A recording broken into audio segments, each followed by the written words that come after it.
For the first video, we're going to be putting in the magazine catch and release button. You'll need the magazine catch, the spring, and the release button.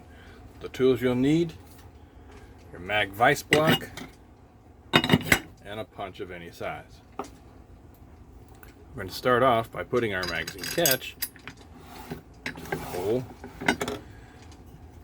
Put the spring, taking your thumb, depressing the button in,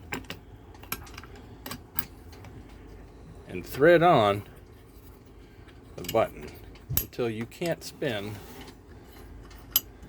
the catch anymore. Then you're going to take your punch, depress the button, screw in the catch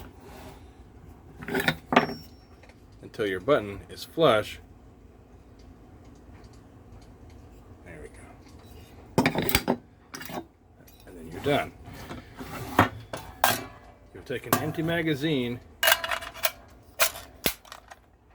install it. When pushing the button, it should just fall right out of the blower.